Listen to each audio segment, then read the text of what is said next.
What's good, guys? In today's video, I'll just be showing y'all some tips and tricks on crankbaits. And I'm not filming outside today because, as you can probably tell, it is not looking too friendly out there. So I'll just be inside at my desk. So there are two main categories of crankbaits. Those that have lips and those that do not. These are called lipless crankbaits. So, starting out with a crankbait that does have a bill or a lip on it, these will have more of a wobble from side to side and they'll dive deeper than a lipless crankbait. A lipless crankbait will not dive as deep, and instead of wobbling from side to side, it'll just vibrate really fast. So among billed crankbaits, ones that have a larger bill will dive deeper than ones that have a smaller bill. This one will probably go about 9 or 10 feet, this one maybe 2 or 3. So lipless crankbaits, they do not dive as deep as billed ones, and they generally move a lot faster, and they have a very tight wobble from side to side, more of just like a vibration. So speaking of how fast they move, with a billed crankbait, you will probably want a reel that has about a 5.5 to 1 gear ratio. So that means every time you turn the handle one time, the spool will spin 5 times, and a line retrieval about 22 inches or so, and that'll allow it to get that rhythm right. That'll look more realistic. Now with a lipless crankbait, you'll probably want a reel that has a gear ratio of about 7.3 or so. That way so it'll move faster, and maybe a line retrieval of about 30 inches. That way so it can move fast and get that tight vibration.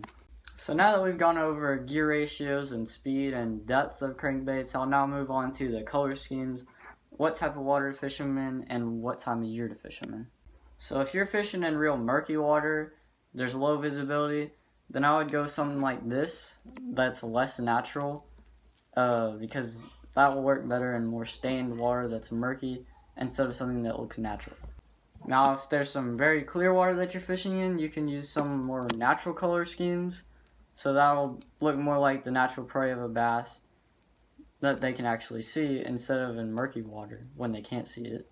So when you're fishing in the spring with a crankbait, I would go with something more of like a crawfish colored pattern, because that's the time of year that they mainly feed on them. So moving on to summer, you can pretty much fish any color scheme crankbait that you want to, just because it's in the middle of spring and fall. But for some reason, I've caught a lot of fish on this little jointed crankbait during the summer. I don't really know why, but I just thought I'd share that with y'all. So, as we go into fall, I would use something that's color schemed sort of like a shad, because that's their main food source right before the winter comes, as they're chasing all the schools of these little shad. So, as we go into winter, you can again use whatever color scheme seems to be working. But I would use a crankbait that has a very tight wobble, like this one. It's very slim, and the bill of it does not have any curves at all. So that generally means that it won't wobble as much, because the bass are less active then, so they probably won't just go chase after a wild bait that's moving through the water.